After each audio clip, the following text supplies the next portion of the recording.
Good morning, good afternoon, and good evening, my friends. Welcome. Welcome back.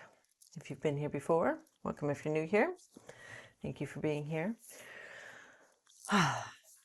Yesterday, I cried. I cried a lot. I don't even know how to explain it. It felt like I gave birth to long held pain, and it was amazing. I resisted it at first. I definitely resisted it quite a bit. I had something really good happen yesterday, which ended up triggering all of this crying, which is weird. But I got my first Etsy sale, and as exciting as that is, my first reaction to it was not, "Oh my God, I got my first Etsy sale! Oh my God!" No, my first reaction was, "Fuck, now I have to put together a spreadsheet and start tracking my income and expenses for this." Like, I felt so burdened by it. And then I noticed that I felt burdened by it. And then I felt all bad that I felt burdened by it. And then I just like went into this whole spiral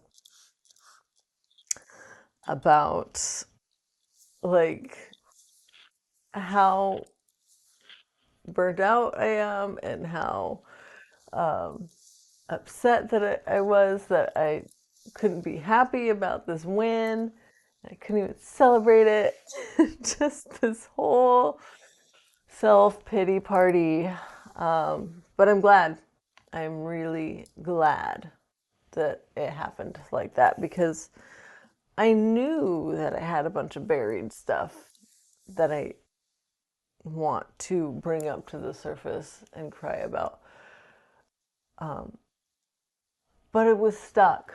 It was really stuck. And I was struggling so hard to get it to come up, and it would not until I got that notification that I'd sold something.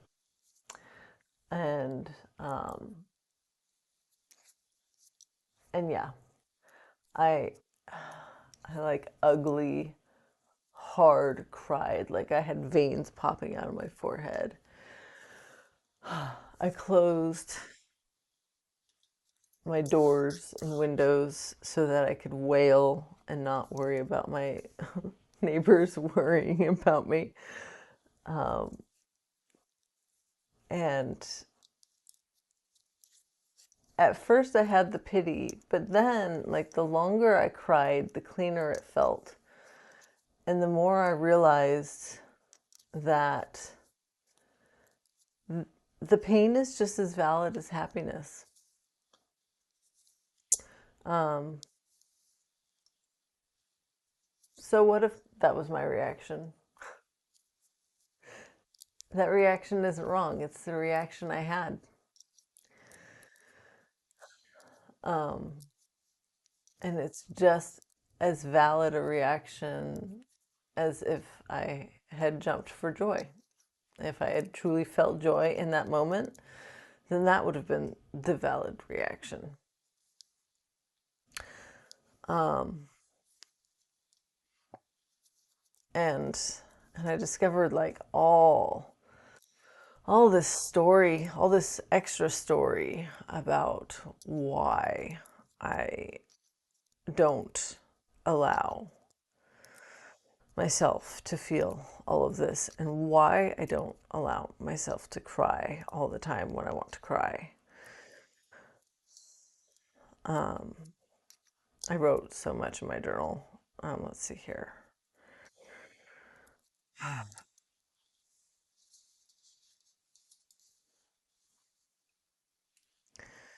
My pain is as valid as anyone else's. I feel like I'm crying up decades of repressed tears. I don't even have specific stories tied to all of these tears, But I feel like I'm crying tears that I failed to cry in Long Beach, California. I am crying tears I held in while listening to news stories. I'm crying tears for all the atrocities in the name of America and therefore in my name as an American. I'm crying for the futility of one lonely, middle-aged white woman's tears and how pretentious and colonial can I even get for crying about other people's problems. And yet, the pain exists and persists, even if it is pointless, even if it changes nothing. And the question that exists in my mind is, if you feel so bad about it, why don't you do something? And my response is, like what? I can barely take care of myself, my properties, and animals properly. That is why I haven't allowed this agony. I felt it not worthy of existing due to its impotence. Like, I don't get to feel it if I can't also affect change in the world. If I can't put this anger towards something it doesn't deserve to exist. And that brought up a new question. What of me then? If I cannot produce anything of value to anyone else, do I deserve to exist? And if so, how? And to what extent? I'm staking a claim right now. Both I and my pain deserve to exist. It feels so melodramatic. I feel like people will deride it and make fun of it, but I don't care. What is this? It isn't martyrdom. It's nothing that gross. It's reclamation. This is going to sound outlandish, but I feel like our pain has been stolen from us, though we gave it up willingly, because we thought not only did we not need it, we were better off without it.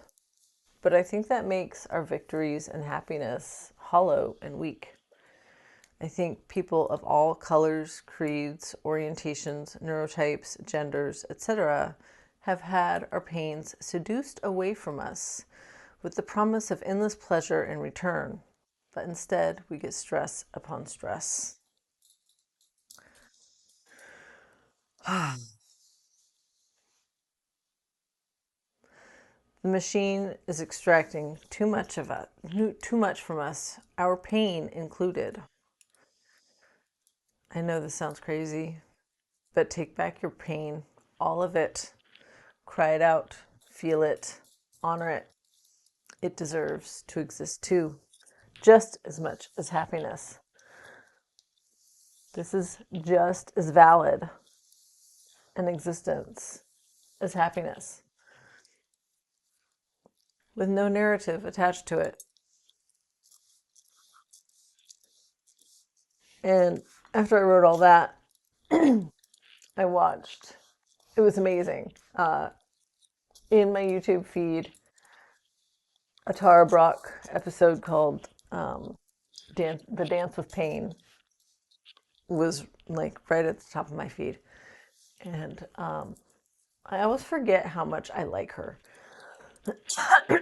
My voice is doing that froggy closing up thing again. We're just going to keep going. She looks, and even her voice kind of sounds a little weak sometimes, but she has this amazingly dark sense of humor. And actually, the whole reason I'd gone onto YouTube was to find something funny to balance out all my crying and to kind of get me out of my head. But then I saw this Dance with Pain episode and decided to watch it. And I got my laughs. I got multiple laughs in. And she talked about how our judgment of our pain contributes to our suffering. Like, my own judgment of my reaction to my first sale made it worse. like like my first reaction was like, "Oh no, like now I have more work on my plate." And then I compounded that by saying I shouldn't be feeling this way. I should be feeling joy.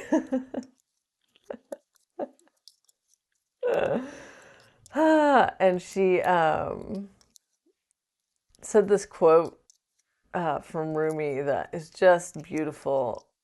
The cure for the pain is in the pain. And I feel like it's one of those things that you can't really understand until you've allowed yourself to really feel the pain. And then you get it. Um,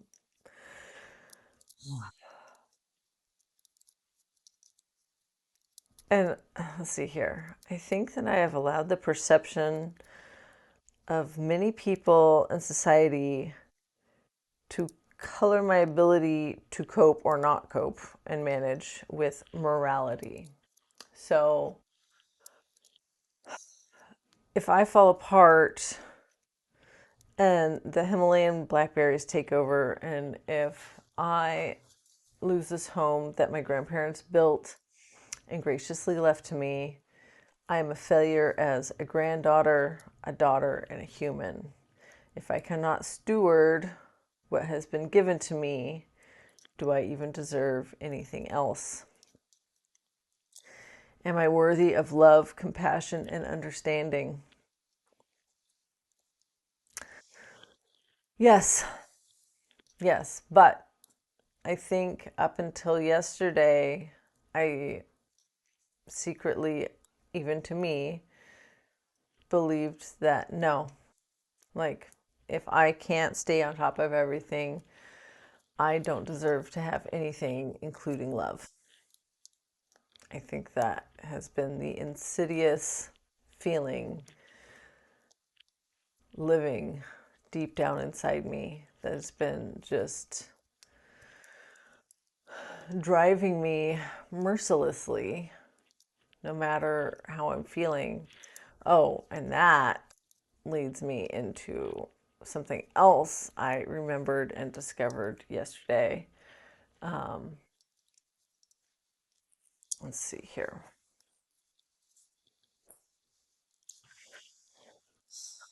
So I'd kind of forgotten what the physical sensations of burnout and depression felt like until now. But now that I'm feeling them again, I'm remembering very strongly being a teenager and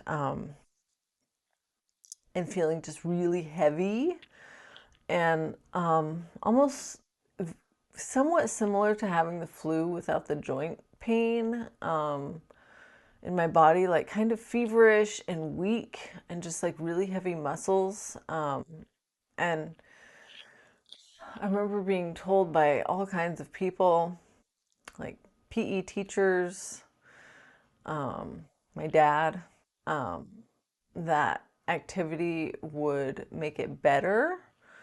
Um, like I just needed to like get going and it would work itself out. And I think for like minor lethargy, that's true. But when you're really burned out, um, that's not true. It just makes you more tired. And because I was feeling like this, I would like want to call in sick to school and stuff. And I was called a hypochondriac numerous times. And the last time I was called a hypochondriac, like I was so tired. Like I was having a really hard time staying awake at all times. I felt super heavy. And then, but like no one believed me. Oh, and my mom did take me to multiple doctors, and even they didn't know what was wrong with me. And then one morning I woke up and my face was swollen and my neck was swollen, and I was having a hard time swallowing. And I'll see if I can find a photo later. Uh, I think there's a photo of me like this. And it turned out that I had mono this time. And then I had people apologize to me for calling me a hypochondriac. But even though I didn't have mono all the previous times, now I'm understanding that I had serious burnout. And I think I was susceptible to mono because I was so depleted. And I used to get sick all the time, like really often. And again, like bosses and stuff called me a hypochondriac, but I was really getting sick a lot. And I think it's because I was always in burnout and my immune system just couldn't cope because I was always pushing through everything. And so I just feel like now that I'm going through this burnout again and I am choosing to look at, address, and purge all this pain and be gentle with myself. Um, I'm not getting everything done this weekend that I wanted to get done.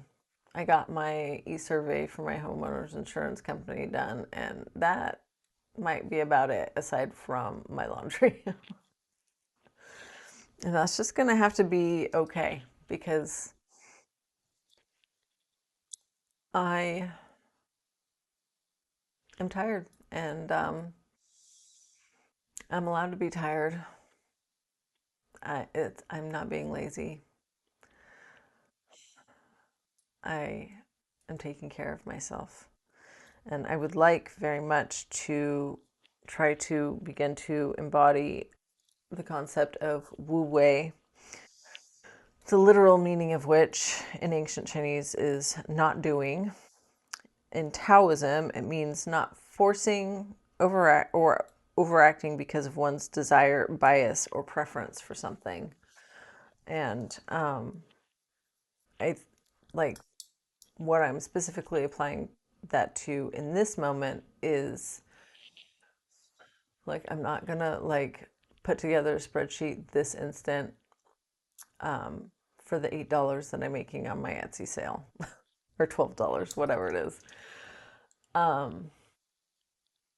I am not going to put myself into overdrive and put a bunch more sacred geometry designs up on my Etsy. Like the design that sold yesterday was, and I am rather proud of it. I'll uh, I'll try to put a picture up here. Um, my Flower of Life T-shirt. Um, so then my brain was like, we need to capitalize on this. Like make a bunch more sacred geometry designs and get them in your shop this weekend. And no, no, I was in a really good headspace when I made that Flower of Life. I made it because I wanted to. I made it because the image of it arrived in my head all on its own as something that wanted to be born through me. And it felt really good doing it. If I go and try to make a designs that a bunch of designs that I think will sell just to sell them, it's not going to feel good. It's not going to feel fun, and the energy won't be there in them. Like I won't be putting that love and joy into them as I make them, and that is not how I want to live. So I'm going to allow myself to exist as I am in this moment. And I wish the same for you. I'm trying to decide if I should continue with my same blessing at the end because I am now feeling like I want to honor where I'm at rather than wishing I am happier, healthier, wealthier, whatever. But